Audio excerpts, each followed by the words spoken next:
John's hand trembled as he pushed the doorbell. He took a step backward, almost tripping, and looked around nervously. He wasn't sure why he felt anxious. He had been to the house before.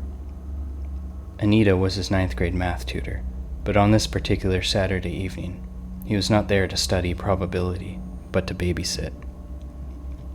John's mom had arranged the service, which was especially fitting since she was the one who had pressured John to take a babysitting course. He did not even know the daughter's name or age. All he knew was that she was young and that it would only be for a few hours. Anita answered the door and welcomed John as she was clipping on her earring. "We just put Sarah in her crib," Anita said, which affirmed their daughter's age, and John realized the night would be even easier than he had anticipated. "She's a good sleeper, so I don't suspect there to be any issues. We'll only be gone for about 3 hours.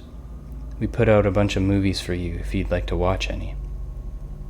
Anita gave John a quick tour around the small 2-story house, and then she and her husband left, leaving John standing alone in the empty living room. He quietly walked around the upstairs, testing his memory on where everything was. Sarah's room was the last at the end of the hall, next to the bathroom.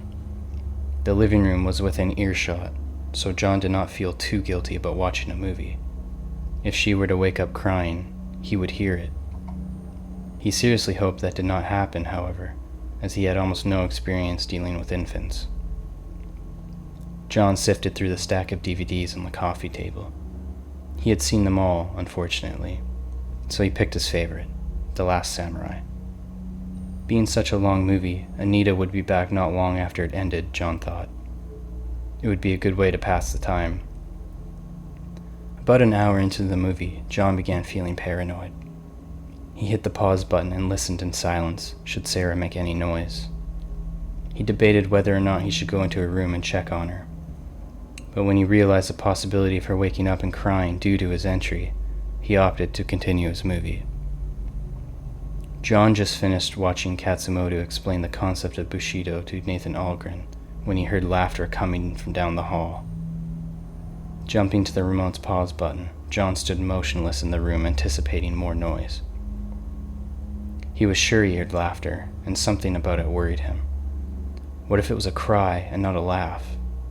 Why would a baby be laughing all alone in a dark room, he thought. Once again he considered checking on her, but when no more noise came, he managed to convince himself that he was overreacting. As John sat back down to hit play, a little voice next to him said, "I'm thirsty." John turned to see a young girl, maybe 6 years old, standing next to the couch. She was rubbing her eyes, as if she had just woken up. John gawked at the girl. Here he thought he was babysitting an actual infant, a baby. I swear I heard Anita say crib earlier, John thought.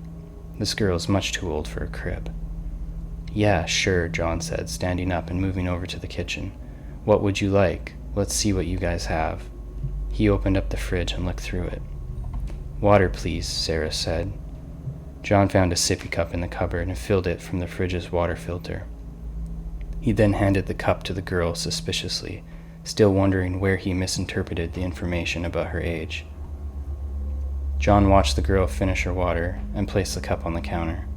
"Thank you," she said shyly and waltzed back down the hall. John shadowed the girl and watched her disappear into her dark room. John laughed to himself, finding humor in the whole encounter. He turned the movie back on and watched it through till the end without any interruptions, and to his surprise, Anita and her husband returned home earlier than they said they would, just minutes after John pulled the DVD out of the player. Anita asked how it went. John smiled and said it was a piece of cake. Anita walked down the hall, likely to check on her daughter. The husband, Doug, who John was now speaking to for the first time, paid him the $60, which John was more than excited about. Doug showed John to the door, where he began to put his shoes on.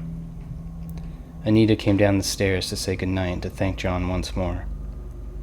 Once his shoes were on, he looked up to see Anita carrying a baby girl in her arms. Anita smiled as she gently rocked her baby. John looked to Doug, and then back to Anita in utter confusion, and asked, "You don't have 2 daughters, do you?"